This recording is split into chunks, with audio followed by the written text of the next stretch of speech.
எல்லாரும் எப்படி இருக்கீங்க? இன்னைக்கு உங்களுக்காக என்ன படம் கொண்டு வந்திருக்கேன்னா ஒரு டிஃப்ரெண்டான ஜேர்னல்ல கொண்டு வந்திருக்கேன். இந்த படத்தோட ஒன்லைனா கேளுங்களேன். வயசான ஒரு தாத்தா அவர் இறந்து போனப்போ அவரை புதைக்கிறதுக்கு முன்னாடியே ஒரு பையன் அவரோட போனை அவரோட பாக்கெட்லயே வச்சிடறான். அவரை புதைச்சிட்டு வீட்டுக்கு வந்து அதுக்கு அடுத்த மறுநாள் அதே போன்ல இருந்து அவனுக்கு ஒரு மெசேஜ் வந்திருக்கு. இதை பார்த்து அவன் பயங்கர ஷாக் ஆகி போறான். கொஞ்ச நாளுக்கு அப்புறமும் கூட அதுல இருந்து மெசேஜ் வருது. எப்படி இவ்வளவு நாள் அந்த போன்ல சார்ஜ் இருக்கு? அந்த முதியவர் எதுக்கு இவனுக்கு ஹெல்ப் பண்றாரு? இவங்க ரெண்டு பேருக்கும் உள்ள தொடர்பு என்ன அப்படின்ற எல்லாத்தையும் அங்கங்க ட்விஸ்ட் அண்ட் டர்ன்ஸ் வச்சு மிஸ்டீரியஸா நமக்கு சொன்ன கதை தான் மிஸ்டர் ஹாரிகன்ஸ் போன். அப்புறம் வெல்கம் பேக். இது உங்க சேனல் மரபணு தமிழன். நான் உங்கள் குமார். நம்ம சேனலை இது வரைக்கும் சப்ஸ்கிரைப் பண்ணாதவங்க சப்ஸ்கிரைப் பண்ணி வச்சுக்கோங்க. இந்த மாதிரி வீடியோஸ் பார்க்குற உங்களோட ஃப்ரெண்ட்ஸ்க்கு நம்மளோட வீடியோவை ஷேர் பண்ணி விடுங்க. ஏற்கனவே எனக்கு கோல்டு இருக்கு, பழைய வீடியோ பார்த்துருந்தா உங்களுக்கு தெரிஞ்சிருக்கும். இந்த வீடியோஸ்லயும் ஏதாவது சேஞ்சஸ் இருந்தா அதை கொஞ்சம் அட்ஜஸ்ட் பண்ணிக்கோங்க. இப்போ வாங்க ஃபுல் கதைக்குள்ள போகலாம். படத்தோட ஸ்டார்டிங்ல ஹார்லோங்கிற ஒரு சின்ன கிராமத்துல ஒரு அப்பாவும் ஒரு சின்ன பையனும் வாழ்ந்துட்டு இருக்காங்க. அந்த பையனோட பேரு கிரிக். இவன் தான் இந்த படத்தோட ஹீரோ. அந்த ஹார்லோங்கிற கிராமத்துல எலிமெண்டரி ஸ்கூல், மிடில் ஸ்கூல், அப்புறம் ஹாவிஸ் மார்க்கெட்டும் இருந்தது. அதுல ரெட் டெவில் லாட்டரி டிக்கெட்ஸும் விற்கும். அந்த லாட்டரி டிக்கெட் கெனி எப்படி செத்தான்றதெல்லாம் தாண்டி முதல்ல கிரிக் நம்ம ஹாரிகன் கிட்ட எப்படி வேலைக்கு சேர்றான்றத பார்ப்போம். ஒரு நாள் சர்ச்ல எல்லாரும் கூடி இருக்கும் போது கிரிக் ஒரு வாசகத்தை ரொம்ப அழகா படிச்சு காமிக்கிறான். இதை பார்த்த ஹாரிகன் இந்த பையன் ரொம்ப நல்லா படிக்கிறான்றதை தெரிஞ்சுக்கிட்டு அன்னைக்கே கிரிக்கோட வீட்டுக்கு போய் அவங்க அப்பா கிட்ட பேசி தனக்கு கண் பார்வைகள் குறைஞ்சிக்கிட்டே இருக்கிறதால எனக்கு புத்தகங்கள் படிக்கிறதுக்கு ஒரு ஆள் வேணும்னு சொல்லி நம்ம கிரிக்க அந்த வேலைக்காக கூப்பிட்டுக்கிறாரு. ஆனா கிரிக்கு இருக்க கேள்வி என்னன்னா, இவ்வளவு பசங்க இருக்காங்க, சின்ன பசங்க, பெரிய பசங்க, நல்லா படிக்கிறவங்க, இது எல்லாத்தையும் தாண்டி என்ன எதுக்கு தேர்ந்தெடுத்தாருன்றதுதான். ஆனா வீட்டை விட்டு வெளியில வரணும்னு நினைக்கிற ஒரு சின்ன பையனுக்கு ஒரு மணி நேரத்துக்கு $5 அதிகம் அப்படின்னு மனசுக்குள்ள நினைச்சுக்கிட்டு மிஸ்டர் ஹாரிகன் வீட்டுக்கு போறான். அந்த வீட்டுல வேலை செய்யக்கூடிய ஒரு லேடி வீட்டுக்குள்ள போறதுக்கான வழியை சொல்லி அனுப்பி விடுறாங்க. இவ்வளவு பெரிய வீட்டை பார்த்துட்டு இவ்வளவு பணக்காரரான மிஸ்டர் ஹாரிகன் என்ன தேர்ந்தெடுத்ததுல எனக்கு சந்தோஷம் சொல்லிட்டு முதல் நாள் முதல் புத்தகத்தை எடுத்து வாசிக்க ஆரம்பிக்கிறான். மிஸ்டர் ஹாரிகனும் அதை தொடர்ந்து ஆழமா கேட்க ஆரம்பிக்கிறாரு. இப்படியே தொடர்ந்து அவருக்கு புத்தகங்கள் படிச்சுக்கிட்டே வர அந்த புத்தகங்கள் அவன் கூடயும் கனெக்ட் ஆகுது. அவங்க அம்மா இறந்து போனதுக்கு அப்புறமா அவங்கள மிஸ் பண்ணது அவன் மட்டும் இல்ல, அவங்க அப்பாவும் தான். ஒருத்தவங்க நம்மளை விட்டு போனதுக்கு அப்புறமா ரொம்ப வருத்தமாவும் வெற்றிடமாவும் உணர்வோம் இப்படின்ற வாசகத்தை படிச்சுக்கிட்டு தன்னோட சின்ன வயசு நினைவுகளை நினைச்சு பார்த்துக்கிட்டு இருக்கான். ஒரு நாள் ஹாரிகனோட வீட்டுல அவரோட கிளாஸ் செட் மூடப்பட்டிருக்கு. கிரிக் அதுக்குள்ள என்ன இருக்குன்னு சொல்லி ஆர்வத்தோட திறந்து பார்க்க போறான். அப்போ மிஸ்டர் ஹாரிகன் வந்து என்ன தேடிட்டு இருக்க, அதை திறக்காத, அதை பத்தி ஏதாவது கேள்விகள் இருந்தா என்கிட்ட கேளு, நானே சொல்றேன். இதுக்குள்ள என்ன இருக்குன்னு கேட்கிறான். அதுக்குள்ள இருக்கிறது ரகசியங்கள், ரொம்ப மோசமான ரகசியங்கள்னு சொல்றாரு. ஒரு நாள் இதே மாதிரி புத்தகங்கள் படிச்சுக்கிட்டு இருக்கும்போது நான் இல்லாதப்ப நீங்க படிப்பீங்களான்னு சொல்லி கேட்கிறான். படிப்பேன், இந்த நியூஸ் பேப்பர்ஸ் மட்டும். ஆனா இது ரொம்ப போர் அடிக்கும்ல? அப்படி சொல்லிட முடியாது, இதை வச்சுதான் நான் பணம் சம்பாதிச்சிட்டு இருக்கேன். நம்ம படிச்ச 2வது புக் உனக்கு ஞாபகத்துல இருக்கா? டாமியன்ஸனோட கதை. அந்த கதையில தான் பையனுக்கு பணத்தை பத்தின முக்கியத்துவத்தை சொல்றதுக்கு முயற்சி பண்றாரு. ஆனா அது சொத்தை வச்சு கணக்கு பண்றது இல்ல, பணத்தோட பவர் வச்சுதான் கணக்கு பண்றது. பணம் மோசமானதுதான், அதை எப்படி கையாளணுன்றதுதான் முக்கியம். இதை கேட்டு லைட்டா ஜர்க்காயி யாரு இந்த மனுஷன் சொல்லி நெட்ல போய் சர்ச் பண்ணி பாக்குறான். அவர் யாருக்கும் சுத்தமா பிடிக்காதுன்னு, அனாதன்னும், இது வரைக்கும் கல்யாணம் பண்ணிக்கல, அதனால குழந்தைகளும் இல்லன்னு போட்டிருக்கு. சரின்னு வீட்டுக்கு வந்த இவன் அவர் கொடுத்த ஒரு கார்டு எடுத்து பாக்குறான். அதுல அந்த ரெட் டெவில் கார்டு இருக்கு. இதை வந்து லோட்டோ கேமிங்னு சொல்லுவாங்க. சின்ன வயசுல இந்த நம்ம ஸ்கிராட்ச் கார்டுலாம் வாங்கி ஸ்கிராட்ச் பண்ணுவோம்ல, அந்த மாதிரி. சொல்ல போனா அந்த கேம் கிரிக்கோட அம்மாவுக்கு ரொம்ப பிடிக்கும் போல. இதை பார்த்தா அவங்க அம்மா சமாதியில இருந்து சந்தோஷப்படுவான்னு சொல்றாரு அவங்க அப்பா. இவனும் குடுகுன்னு அந்த கார்டு எடுத்துட்டு போய் அவனோட ரூம்ல வச்சு ஸ்கிராட்ச் பண்றான். ஆனா பெருசா அவனுக்கு எதுவும் அதுல கிடைக்கல. அதனால அவங்க அப்பா கிட்ட வந்து சொல்றான், சரி அதை விடுங்க, அம்மாவை பத்தி ஏதோ சொன்னீங்களே சமாதியில இருந்து பாப்பாங்கன்னு, அது என்ன அப்படின்னு சொல்லி கேட்கறான். அது ஒண்ணும் இல்ல, அது ஒரு பழமொழி மாதிரி. செத்ததுக்கு அப்புறம் உடலை விட்டு உயிர் வேற உலகத்துக்கு போனதுக்கு அப்புறமா இந்த உலகத்தை பத்தி கவலைப்பட தேவையில்ல, அப்படி கவலைப்பட்டும் பிரயோஜனம் இல்ல அப்படின்னு தத்துவத்தை சொல்லிட்டு கிளம்பிடுறாப்ல. இவனும் வழக்கம் போலே மிஸ்டர் ஹாரிகன் வீட்டுக்கு போய் புத்தகங்கள் வாசிச்சுட்டே இருக்கான். இப்படி வாசிச்சுட்டே இருக்கும்போது கொஞ்சம் கொஞ்சமா வளர்ந்துறான். வாரத்துக்கு 3 தடவை இந்த மாதிரி புத்தகங்கள் வாசிக்க வருவான். எப்பயாச்சும் உடம்பு சரியில்லை மட்டும்தான் இதை மிஸ் பண்ணுவான். அப்ப கூட அதை மிஸ் பண்ணிட்டமேனு வருத்தப்படுவான். ஏன்னா இவங்க ஒன்னா இருந்த நாட்கள் தான் ரொம்ப நல்ல நாட்கள்னு நினைக்கிறாங்க. அதனாலேயே அவர் உயிர் வாழறதுக்கு தொடர்ந்து இந்த புத்தகங்களை நான் படிச்சுக்கிட்டே இருப்பேன்னு சொல்றான். கிரேகும் எலிமெண்டரி மிடில் ஸ்கூல்ல முடிச்சுட்டு ஹை ஸ்கூலுக்காக ஹார்லோவை விட்டு வெளில போறான். ஆனா ஹை ஸ்கூலை பத்தி இவங்களுக்கு ஒண்ணுமே தெரியாது. இவங்களோட சீனியரான யூ போட் அந்த ஸ்கூல்ல சீனியர்ன்றதால இந்த ஸ்கூல் எப்படிலான்றத சொல்லி தருவாரு. ஆனா அதுக்கு யூ போட்டுக்கு பணம் கொடுக்கணும். கிரிக்கோட சேர்த்து இவங்க 3 பேரும் ஃப்ரெண்ட்ஸ். அந்த ஸ்கூலுக்குள்ள வந்து ஒவ்வொரு விஷயமா சுத்தி காமிச்சிட்டே இருக்கான். இது அப்படி, இது இப்படின்னு. இந்த ஸ்கூலை பத்தின இவனுக்கு எல்லாமே அத்துப்படி போல. இந்த ஸ்கூல்ல யாரும் உங்களை பாதுகாக்க மாட்டாங்க, நீங்க தான் உங்களை பாதுகாத்துக்கணும், பத்திரமா இருந்துக்கோங்கன்னு சொல்லிட்டு கூப்பிட்டு போறான். அப்போ ஒரு முக்கியமான இடத்துல நிறுத்தி, இந்த இடம் தான் கேஃபிடேரியா, பிரபலமான பசங்க எல்லாம் இந்த இடத்துல தான் இருப்பாங்க, இவங்க எல்லாருமே மொபைல்ஸ் வச்சிருப்பாங்க, அதோ அது மோட்டரோலா டேபிள், இது சாம்சங் டேபிள், அப்புறம் இது ஆப்பிள் போன் டேபிள். அட ஐபோன்ஸ் இப்பதானே வந்துச்சு, அதுக்குள்ள எப்படி வாங்கினாங்க? ஏன்னா அவங்க பிரபலமான பசங்க, நாமளும் எப்படியாவது ஐபோன் வாங்கணும்னு சொல்லி இவங்களுக்கு தோணுது. அப்படியே அவங்க கிளாஸஸ் முடிஞ்சதுக்கு அப்புறமா கெனின்னு ஒருத்தவன் நம்ம கிரேக பிடிச்சி ராகிங் பண்றான். இந்த மாதிரி என் ஷூ நீ இப்போ பாலிஷ் போடணும், பாலிஷ் போடலன்னா அவள் தான் நீ அப்படின்னு. இப்படி அவன் ரேக் பண்ணிக்கிட்டே இருக்க அந்த சமயத்துல அவங்க மேம் வந்துடுறாங்க. ஏதாவது பிரச்சனையான்னு சொல்லி அவங்க கேட்க, அதெல்லாம் ஒன்றும் இல்லை மேம், சாண்ட்விச் வச்சிருந்தான் சாப்பிட்றியான்னு சொல்லி கேட்டா, நான் வேணான்னு சொல்லிட்டேன், அவ்வளோதான். சரி அப்பன்னா ஓகேன்னு சொல்லி அவங்களும் போயிடறாங்க. உடனே இந்த கெனின்ற பையன், இதுக்கு நீ கண்டிப்பா வருத்தப்படுவாங்கிறான். டேய் நான் உன்னை காப்பாத்திருக்கேன்டா, உண்மையா பார்க்க போனா நீ எனக்கு நன்றி தான் சொல்லியிருக்கணும். இது நன்றியா? அதுதான் ஒரு குறை அவனுக்கு. இன்னும் ஏன் முன்னாடியே சீன் போடுறியா? ஒரு நாள் என்கிட்ட மாட்டுவடா அப்படின்னு சொல்லிட்டு போயிடறான். கிரேக்கும் அதுக்கப்புறம் அப்படியே ஒரு டிஸ்டர்பா வீட்டுக்கு போறான். வீட்டுக்கு போனதுக்கு அப்புறம் அவங்க அப்பா கேட்கிறாரு, என்ன ஆச்சு, எல்லாமே ஓகேவா ஹை ஸ்கூல்ல அப்படின்னு. ஓகே தான்பா அப்படின்னு சொல்லி டிஸ்டர்பாவே மூஞ்ச வச்சுக்கிட்டு பதில் சொல்றான். அப்பா எனக்கு ஒரே ஒரு ஹெல்ப் பண்றீங்களா, எனக்கு ஃபோன் வாங்கி தரீங்களா அப்படின்னு சொல்லி கேட்கறான். ஏன்பா உனக்கு இந்த டைம்ல ஃபோன்னு சொல்லி கேட்டா, அது ஒன்றும் இல்லை, ஏதாவது எமர்ஜென்சினா நான் யாருக்காவது கூப்பிடுவேன்ல அப்படின்னு. நீ முக்கியமான நகரத்தில் தான் இருக்க, சத்தம் போட்டு கூப்பிட்டாலே யாராச்சும் வந்துருவாங்க அப்படின்னு சொல்ல சரின்னு அவனும் போயிடறான். திரும்ப மிஸ்டர் ஹாரிகன் வீட்டுக்கு போய் வழக்கம் போல புக்ஸ் படிச்சிட்டு இருக்கான். அப்பா அவர்கிட்ட கேட்கறான், மிஸ்டர் ஹாரிகன் எப்பயாவது உங்க வேலையில யாராவது அட்வான்டேஜ் எடுத்திருக்காங்களா, இல்ல கோவப்பட்டு உங்களை அசிங்கப்படுத்திருக்காங்களா? தினமும் ஒவ்வொரு நாளும் நடந்திருக்கு. அதை நீங்க எப்படி டீல் பண்ணீங்கன்னு கேட்டதுக்கு ரொம்ப ரொம்ப ஹார்ஷா டீல் பண்ணேன்னு சொல்றாரு. அப்படியே கிறிஸ்மஸ் வர கிறிஸ்மஸ் கிஃப்ட் எல்லாம் கிரீக்கும் அவங்க அப்பாவும் உட்காந்து பிரிச்சுட்டு இருக்காங்க. அப்போ மிஸ்டர் ஹாரிகன் ஒரு பிரசன்ட் கொடுத்திருக்காரு. அது என்னவா இருக்குன்னு சொல்லி ஈகரா ரெண்டு பேரும் ஓபன் பண்ணி பாக்குறாங்க. ஆனா அதுல இருந்தது அந்த ரெட் டெவில் கார்டு. ஆனா இந்த முறை அவனுக்கு பரிசு கிடைச்சிருச்சு. எவ்வளவுன்னு பாத்தீங்கன்னா $3000. அவங்க அப்பா பார்த்துட்டு வாவ் சூப்பர், இந்த கிஃப்ட்டை பீட் பண்றது கொஞ்சம் கஷ்டம் தான், இருந்தாலும் நான் உனக்கு ஒரு கிஃப்ட் வச்சிருக்கேன்னு சொல்லி கொடுக்குறாரு. அதை ஓபன் பண்ணி பார்த்தா அது ஒரு ஐபோன். ஃபர்ஸ்ட் யாருக்கு கால் பண்றான்னு பாத்தீங்கன்னா மிஸ்டர் ஹாரிகனுக்கு தான் கால் பண்றான். மிஸ்டர் ஹாரிகன் மெரி கிறிஸ்மஸ். ஏய் கிரிக், நீ எங்க இருந்து பேசுற? நிலவுக்கு அந்த பக்கம் இருந்து பேசுற மாதிரி கேக்குது. மிஸ்டர் ஹாரிகன், நான் என்னோட செல்போன்ல இருந்து தான் பேசுறேன். நீங்க கொடுத்த அந்த ரெட் டெவில் கார்டுல நான் $3000 ஜெயிச்சிட்டேன். அதை கொடுத்ததுக்கு ரொம்ப தேங்க்ஸ் சொல்றான். அப்புறம் ரெண்டு பேரும் மெரி கிறிஸ்மஸ் சொல்லிட்டு போன் வச்சிடறாங்க. மறுநாள் காலையில கிரேக் ரொம்ப அவசரமா அந்த ஸ்கூலுக்கு போறான். ஏன்னா புது போன் வாங்கிட்டான்ல. அந்த போனை அவங்க ஃப்ரெண்ட்ஸ் கிட்ட காமிச்சிட்டு அவனும் அந்த கஃபிட்டேரியா இடத்துக்குள்ள போய் ஐபோன் டேபிள்ல உட்காந்து போன் யூஸ் பண்றான். அவனுக்கு ஆப்போசிட்ல இருந்த பொண்ணு அவனை பார்க்க ரெண்டு பேருக்கும் ஒரு ஃபீலிங்ஸ் வருது. அப்புறம் அவங்களோட ஃப்ரெண்ட்ஸும் ரேசர் மொபைல் வாங்க அவங்களும் அவங்களோட டேபிள்ல உட்காந்து யூஸ் பண்ணிட்டு இருக்காங்க. படிக்கிற மாதிரி அவனும் தெரியல எனக்கு. இப்படியே நாட்கள் போய்கிட்டு இருக்க ஒரு நாள் மிஸ்டர் ஹாரிகன் நம்ம கிரேக் கிட்ட ஒரு கேள்வியை கேட்கிறாரு. இத்தனை நாளா நீ தொடர்ந்து என்னை தேடி வரதுக்கான காரணம் என்ன? ஏன் வரக்கூடாதுன்னு சொல்றீங்களா? இல்ல இல்ல இல்ல, நான் அப்படி சொல்லல. இந்த வயசு பசங்க ஸ்போர்ட்ஸ் கிளப்ஸ் கேர்ள்ஸ்னு சொல்லி சுத்திட்டு இருப்பாங்க. ஆனா இந்த வயசானவ தேடி நீ வரதுக்கான காரணம் என்னன்னு தெரிஞ்சுக்கணும்னு நினைக்கிறேன். நான் வரதுக்கான காரணம் என்னன்னா உங்களோட புக்ஸோட ஸ்மெல் எனக்கு பிடிக்கும். நீங்களும் நானும் பேசிக்கிட்டு இருக்க இந்த இடம் எனக்கு ரொம்ப பிடிக்கும். இந்த ரூமுக்குள்ள கிடைக்கிற எனக்கு எனர்ஜி இந்த ரூமை விட்டு வெளில போனா அது இருக்கிறது இல்ல. அது மட்டும் இல்ல, எனக்கு இங்க வரணும்னு தோணுது, அதனால வரேன். சரி மிஸ்டர் ஹாரிகன், வியாழக்கிழமை சந்திப்போம்னு சொல்லி கிளம்பிடுறான். இதை கேட்டதுக்கு அப்புறமா மிஸ்டர் ஹாரிகன் லைட்டா எமோஷனல் ஆயிராப்ல. மறுநாள் அவருக்காக ஒரு போனை வாங்கிட்டு போய் பிரசன்ட் பண்றான் கிரிக். ஆனா அதுக்கு அவரு, உன்னோட சென்டிமெண்ட்டை நான் பாராட்டுறேன், ஆனா எனக்கு இது வேண்டாம், உங்க அப்பாவுக்கு கொடுக்கறதா அது சரியா இருக்கும். நல்ல மனுஷன் ஹென்ரி டேவிட் தோரோ என்ன சொல்லியிருக்காரு தெரியுமா? பொருட்களை நாம ஓன் பண்றது இல்ல, பொருட்கள் தான் நம்மள ஓன் பண்ணுது. என்கிட்ட டிவி கூட கிடையாது. அப்படி இருந்திருந்தா அதை பார்த்துக்கிட்டே என்னோட நேரத்தை வீணடிச்சிருப்பேன். என்னோட கார்ல ரேடியோ இருக்கு, ஆனா என்னோட வீட்டுல ரேடியோ கிடையாது. அதோட எனக்கு கண்ட்ரி வெஸ்டர்ன் மியூசிக்ஸ் எல்லாம் பிடிக்கும். அதுக்காக அதெல்லாம் கேட்டு என்னோட நேரத்தை வீணடிக்க மாட்டேன். நான் ஆசைப்படுறது ஒரு விஷயம் தான், அந்த ஸ்கிராட்ச் டிக்கெட். இல்ல இல்ல, நீங்க நினைக்கிற மாதிரி எல்லாம் இல்ல அப்படின்னு சொல்லி அந்த போனை பத்தி எக்ஸ்பிளைன் பண்ண ஆரம்பிக்கிறான். இங்க பாருங்க, இதுதான் ஐகான்ஸ். நீங்க இதுல ஸ்டாக்ஸ் எல்லாம் கூட மெயின்டைன் பண்ணிக்கலாம். இந்த நம்பர்ஸ் எல்லாம் ரியல் டைம்ல ஒர்க் ஆகுது. நீங்க இதுல ஜர்னல்ஸ் நியூஸஸ் எல்லாம் கூட படிச்சுக்கலாம். நீங்க படிக்கிற நியூஸ் பேப்பர்லாம் நேத்து நடந்த நியூஸ், ஆனா இதுல இருக்கிற நியூஸ் எல்லாம் கரண்ட் நியூஸ். அது மட்டும் இல்லாம இதுலயே கூட நீங்க போன் பேசிக்கலாம். அடுத்தடுத்த நாள் தொடர்ந்து அந்த போனை பத்தி சொல்லி கொடுத்துட்டே வரான். இன்டர்நெட்டை பத்தியும் சொல்லி கொடுக்குறான். கூகுள் அப்புறம் யாஹூவை பத்தியும் சொல்லி தரான். அப்புறம் எப்படி வாய்ஸ் மெயில் கிரியேட் பண்றதுன்றதையும் சொல்லி கொடுத்தான். இப்போ சப்போஸ் யாராவது போன் எடுக்கலனா, உங்களோட போனை என்னால எடுக்க முடியல, நான் ஃப்ரீ ஆனதுக்கு அப்புறம் உங்களுக்கு கால் பண்றேன்ற மாதிரி ஒரு வாய்ஸ் மெயிலை கிரியேட் பண்றாங்க. அப்புறம் தொடர்ந்து இந்த போனை யூஸ் பண்ணிட்டே வராங்க. கிரீக் அவனோட போன்ல மிஸ்டர் ஹாரிகனோட நம்பரை பைரட் கிங்னு சொல்லி சேவ் பண்ணிக்கிறான். ஏன்னா மக்கள் மத்தியில அப்படிதான் அவரை கூப்பிடுவாங்க. இந்த ஃபேக் கால்ஸ் தொடர்ந்து கம்பெனி கால்ஸ்லாம் வரதால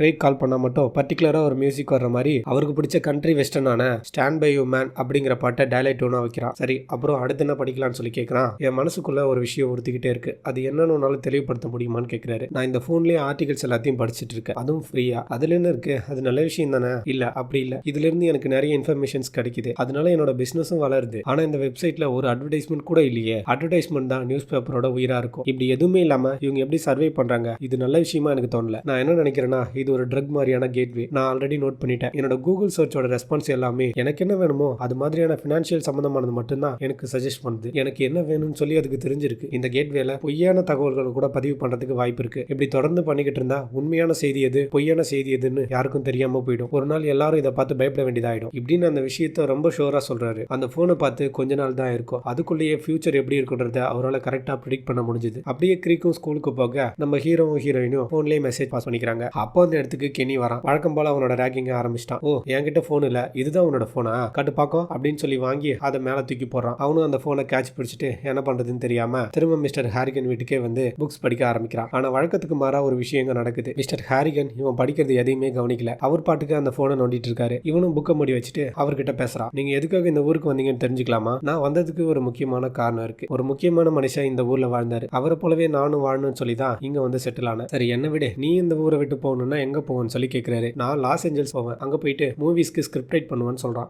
நல்லதுதான். இந்த மாதிரி உன்னோட வாழ்க்கையில பெரிய பெரிய விஷயங்கள் செய்யும் போது உனக்கு நிறைய எதிரிகள் வருவாங்க. அப்படி வரும்போது அவங்களை அழிக்கிறதுக்கு நீ கொஞ்சம் கூட தயங்கக்கூடாதுன்னு சொல்றாரு. அந்த எனிமிகளை அந்த மாதிரி பண்ணதுக்கு நீ கொஞ்சம் கூட வருத்தப்படக்கூடாதுன்னு சொல்றாரு. அது மட்டும் இல்லாம இதை நான் பண்ணுவேன்னு சொல்லி சத்தியம் பண்ணுன்னு வர சத்தியத்தை வர கேட்டு வாங்கிக்கிறாரு. சரின்னு வீட்டுக்கு போய் இதை பத்தி அவங்க அப்பா கிட்ட பேசிட்டு இருக்கா. அப்புறமா அவனோட போன் எடுத்து மிஸ்டர் ஹாரிகனுக்கு மெசேஜ் பண்றான். இந்த மாதிரி உங்களோட டெவில் டிக்கெட்ஸ்லாம் எனக்கு கொடுத்ததுக்கு ரொம்ப நன்றி, உங்க கூட வேலை செஞ்சது எனக்கு சந்தோஷம் அப்படின்னு சொல்லி பண்றான். மறுநாள் காலையில வழக்கம் போலவே திரும்பவும் புக் படிக்கிறதுக்காக அவங்க வீட்டுக்கு போறான். ஆனா இப்பதான் அவனுக்கு ஒரு பேர் அதிர்ச்சி. அங்க மிஸ்டர் ஹாரிகன் இறந்து கிடக்குறாரு. அப்ப திடீர்னு மிஸ்டர் ஹாரிகன் போன்ல இருந்து இவனுக்கு போன் அடிக்குது. இவனுக்கு செம பயம் வந்துச்சு. அல்ல இல்ல, ஆனா அப்புறம் பார்த்தா அவரோட விரல் தெரியாம பட்டு அவனுக்கு போன் வந்திருக்கு. உடனடியே அவங்க அப்பாவுக்கு போன் பண்ணி மிஸ்டர் ஹாரிகன் எனக்கு தெரிஞ்சு இறந்துட்டாருன்னு நினைக்கிறேன்பா அப்படின்னு சொல்லி அழுகுறான். சரி நீ பயப்படாத, அங்கிருந்து வெளியில வந்து வெயிட் பண்ணுன்னு சொல்றாரு. ஆனா இவன் அதை செய்யாம இன்னொரு புக் எடுத்து அவருக்கு படிச்சு காமிச்சிட்டு இருக்கான். A Tale of Two Cities என்ற புக்கை படிக்கிறான். மோசமான காலமும் அதுதான், ஆசைகள் நிறைவேற காலமும் அதுதான், முட்டாள்தனமான காலமும் அதுதான் இப்படிங்கிற வாசகத்தை படிக்கிறான். அதுக்கப்புறம் ஆம்புலன்ஸ்லாம் வந்து அவரை கூப்பிட்டு போயிடறாங்க. இவனும் வீட்டுக்கு வந்ததுக்கு அப்புறமா அவரை ரொம்ப மிஸ் பண்றான். அதனால அவனோட போன் எடுத்து நான் அவங்களை ரொம்ப மிஸ் பண்றேன்னு சொல்லி மெசேஜ் பண்றான். அப்படியே அன்னைக்கு ராத்திரி முடிய மறுநாள் மிஸ்டர் ஹாரிகனோட ஃபியூனரல் எல்லாம் முடிஞ்சதுக்கு அப்புறமா கடைசியா நான் தான் அவரை பார்க்கணும்னு சொல்லி வெயிட் பண்றான். அப்படி எல்லாரும் போனதுக்கு அப்புறமா அவரோட சவப்பெட்டி கிட்ட போய் மிஸ்டர் ஹாரிகனோட போனை எடுத்து அவரோட பாக்கெட்லயே வச்சிடறான். கிரீக்கோட அம்மாவை புதைச்ச இடத்துக்கு கொஞ்சம் பக்கத்துல தான் மிஸ்டர் ஹாரிகனையும் புதைக்கிறாங்க. அடிக்கடி அவங்க அம்மா சமாதியை வந்து பார்க்க மாட்டான். ஏன்னா அப்படி வந்து பார்த்தா மொத்தமா அவங்க நம்மளை விட்டு போயிட்டாங்கன்ற நினைவு அவனை விட்டு போகாதுன்னு. மிஸ்டர் ஹாரிகனை புதைச்சதுக்கு அப்புறமா ஒருத்தர் வந்து கிரீக் கிட்ட ஒரு லெட்டர் கொடுத்து நான் ஹாரிகனோட ஃபினான்ஸ் எல்லாத்தையும் மெயின்டைன் பண்றேன், 2 மாசத்துக்கு முன்னாடியே இந்த லெட்டர் என்கிட்ட கொடுத்தாரு, இந்த மாதிரி சூழ்நிலை வர்ற வரைக்கும் என்கிட்ட வச்சுக்க சொன்னாரு, நீங்க எதுவும் பயப்பட வேண்டாம், எல்லாம் நல்ல விஷயம் தான், மற்ற விஷயத்தை எல்லாத்தையும் வக்கீல் உங்ககிட்ட சொல்லுவாங்கன்னு சொல்லிட்டு கிளம்பிடுறாரு. சரி அது என்ன லெட்டரா இருக்குன்னு சொல்லி உடனே பிரிச்சு பாக்குறாங்க.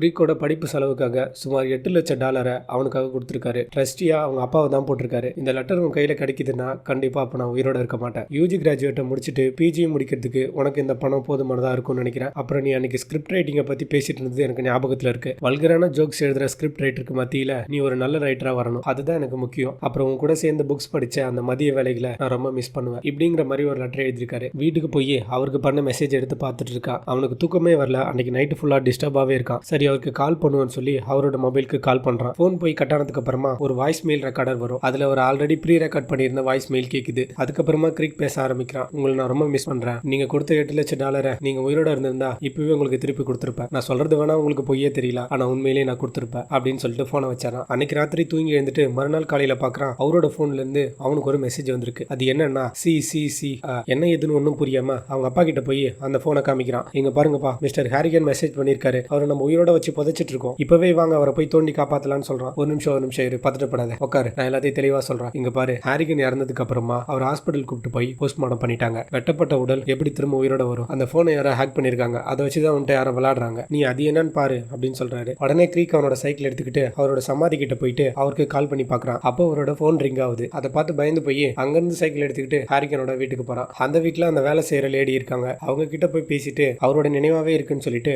அவர் உட்கார்ந்து இருந்த சேர்ல கொஞ்ச நேரம் உட்காந்துட்டு இருக்கான். அதுக்கப்புறமா அந்த வீட்டையே சேல்ல போட்டுறாங்க. சரி எல்லாம் முடிஞ்சது, திரும்ப எல்லாத்தையும் புதுசா ஆரம்பிக்கலாம்னு சொல்லி அவனோட ஸ்டடிஸை கண்டினியூ பண்றான். அவனோட கிளாஸஸை என்ஜாய் பண்ண ஆரம்பிக்கிறான். மிஸ் ஹார்ட் அவங்களுக்கு சயின்ஸ் எடுக்கிறாங்க. அது மட்டும் இல்லாம அவங்க தான் அந்த ஸ்கூலோட பெஸ்ட் டீச்சர். கிளாஸ்லயே அவங்க கேட்கிற கொஸ்டின்க்கெல்லாம் இவன் தான் பதில் சொல்றான். இப்படியே அவனோட ஸ்டடிஸ் நல்லா போயிட்டு இருக்க ஒரு நாள் கெனி ஸ்கூலுக்குள்ளேயே ட்ரக்ஸ் விற்கிறத பாக்குறான். அதுக்கப்புறம் ஸ்கூல்ல இந்த மாதிரி தப்பான விஷயம் வைக்கிறாங்கன்னு சொல்லி அவனை ஸ்கூலை விட்டு வெளியே அனுப்பிச்சிட்டாங்க. ஆனா அவனை மாட்டி விட்டது கிரேக் தான் சொல்லி நினைச்சிட்டு இருக்கான். ஆனா அதை பண்ணது கிரேக் இல்ல. சொல்ல போனா கினியோட தொல்லை இல்லைன்னா கிரேக்கு போர் அடிச்சிடும். அப்புறம் ஒரு நாள் அவங்களோட ஸ்கூல்ல வின்டர் டான்ஸ்னு சொல்லி ஒரு ஃபங்க்ஷன் வைக்கிறாங்க. அந்த ஃபங்க்ஷன்ல கிரீக்கும் நம்ம ஹீரோயினும் போய் கலந்துக்கிறாங்க. எல்லாரும் அந்த ஃபங்க்ஷன் ஜாலியா என்ஜாய் பண்ணிட்டு இருக்க நேரத்துல நம்ம ஹீரோயின் வாஷ்ரூம் போறாங்க. அப்போ அந்த நேரத்துல கெனி வந்து கிரேக் அடிச்சு இழுத்துட்டு போயிடான். தப்ப நாம பண்ணலன்றதால கிரேக் கெனியை ஓங்கி மூஞ்சிலே ஒரு குத்து விட்டுறான். அதுல டென்ஷனான கெனி கிரேக்க போட்டு பயங்கரமா அடிச்சிடறான். அதுக்கப்புறமா அவனை கூப்பிட்டு போய் மிஸ் ஹார்ட் தான் அவனுக்கு மருந்து போட்டுட்டு இருக்காங்க. அதுக்கப்புறம் அவனுக்கு தைரியத்தையும் ஆறுதலையும் கொடுத்து வீட்டுக்கு அனுப்பி விடுறாங்க. வீட்டுக்கு வந்தது அவங்க அப்பா யார் இதை பண்ணதுன்னு சொல்லி கேட்கிறாரு. அதெல்லாம் வேணாம்ப்பா, அவங்க பண்ணதே நாம பண்ண தேவையில்ல, இதோட விட்டுடலாம் அப்படின்றான். சரி அது ஓகே தான், ஆனா நீ இப்படியே இருக்க, இதை பத்தி நீ யார்கிட்டயாவது பேசிதான் ஆகணும். உள்ள வந்த கிரேக் யார்கிட்டயோ பேசிக்கிட்டு இருக்கிறத காமிக்கிறாங்க. அவன் பேசிக்கிட்டு இருக்கிறது ஹாரிகன் கிட்ட. அவருக்கு வாய்ஸ் மெயில் பண்ணிட்டு இருக்கான். நான் இதை பத்தி யார்கிட்டயாவது பேசி ஆகணும், அதனால தான் உங்ககிட்ட பேசுறேன். எனக்கு ரொம்ப கஷ்டமா இருக்கு, அந்த கினி என்ன தாக்கிட்டான். ஆனா நீங்க அன்னைக்கு சொன்னீங்கல்ல,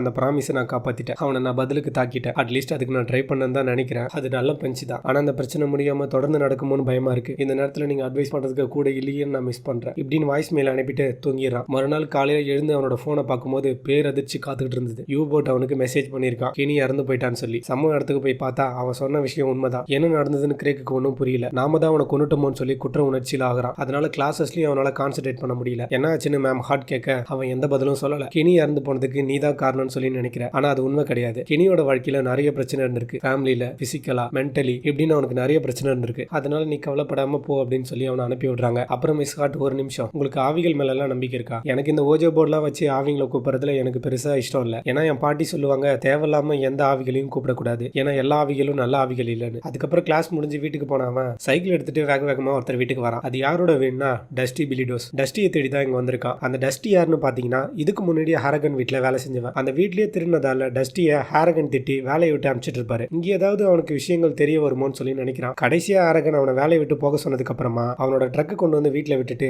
அதோட காணாம போனவன் தான். இது வரைக்கும் எங்க போனா என்ன ஏதுன்னு தெரியல. அதுக்கப்புறமா வீட்டுக்கு திரும்ப வந்த கிரெக் மறுபடியும் அவனோட போன் எடுத்து திருப்பி ஹாரகனுக்கு கால் பண்றான். இங்க பாருங்க, சார்ஜ் போடாத போன்ல இந்த மாதிரி கால் பண்ண முடியாது, திருப்ப மெசேஜ்க்கு ரிப்ளை பண்ண முடியாது. ஆனா நீங்க அதை செய்றீங்க, எப்படி பண்றீங்கன்னு எனக்கு தெரியல. ஆனா எனக்கு ஒரு விஷயம் மட்டும் தெரியணும், கினியோட சாவுல உங்களுக்கு ஏதாவது பங்கு இருக்கா? அப்படி இருந்தா என்னோட ரூம் கதவை 3 தடவை தட்டுங்கன்னு சொல்றான். அப்படின்னு போனை கட் பண்ணி வச்சுட்டு அமைதியா கதவை பார்த்த மாதிரி உட்காந்துட்டு இருக்கான். ரொம்ப அமைதியா இந்த சீன் கடந்துட்டு இருக்கும் போது திடீர்னு பாத்தீங்கன்னா அவனோட போன் அடிக்குது. அது யாருன்னு பாத்தீங்கன்னா மிஸ்டர் ஹாரகன். பயந்து போய் போனை கீழே போட்டுறான். அப்படியே அன்னைக்கு நைட்டும் முடியுது. மறுநாள் காலையில சர்ச்சுக்கு போயிட்டு அங்க இருக்கிற ஒரு முக்கியமான ஆள் கிட்ட பேசிட்டு இருக்கான். அப்பதான் அவர் சொல்றாரு, உங்க அப்பாவும் கரெக்ட் தான், உங்க டீச்சர் சொல்றதும் கரெக்ட் தான், உன்னோட போனை உண்மையிலே யாரோ ஒருத்தவங்க ஹேக் பண்ணிருக்காங்க, அதனாலதான் இந்த மாதிரிலாம் நடக்குது. கெனியோட சாவுக்கு இதுல இருந்து எந்த சம்பந்தமும் இல்ல. கெனிக்கு நிறைய பர்சனலா நிறைய பிரச்சனைகள் இருந்திருக்கு. அதனால தன்னோட மாடியில இருந்து அவனே கீழே குதிச்சு செத்து போயிருக்கான். ஆனா அப்படி கெனியை காமிக்கும் போது தான் நமக்கு ஒரு விஷயம் தெரிய வருது. அந்த ஃபங்க்ஷன்ல கிரேக் எப்படி கீழே விழுந்து கிடந்தானோ அதே பொசிஷன்ல நம்ம கெனியும் விழுந்து கிடக்குறான். கிரேக், மேத்யூ 5:30 நீ படிச்சது இல்லையா? வலது கை கடவுளை எதிர்த்தா அந்த வலது கையை வெட்டி போட்டணும், அதுல நமக்கு என்ன லாபம் இருந்தாலும் சரி, முழுசா நரகத்துக்கு போறதை விட கை போறது எவ்வளவு மேல் அப்படின்னு சொல்ல இவனும் அதை புரிஞ்சுக்கிட்டு முதல்ல அந்த போனை மாத்தணும்னு சொல்லி போன் கடைக்கு போறான். அங்க போயிட்டு தன்னோட மொபைலை வித்துட்டு புது மொபைல் வாங்கணும்னு சொல்லி சொல்றான். அந்த ஷாப்ல வேலை செய்யறவனும் அது ஒன்றும் பிரச்சனை இல்லைங்க, பண்ணிக்கலாம், உங்க பழைய மொபைல் இருக்கிற எல்லா கான்டாக்டையும் கூட புது மொபைல நான் எடுத்து தந்துடுறேன் அப்படின்னு சொல்ல,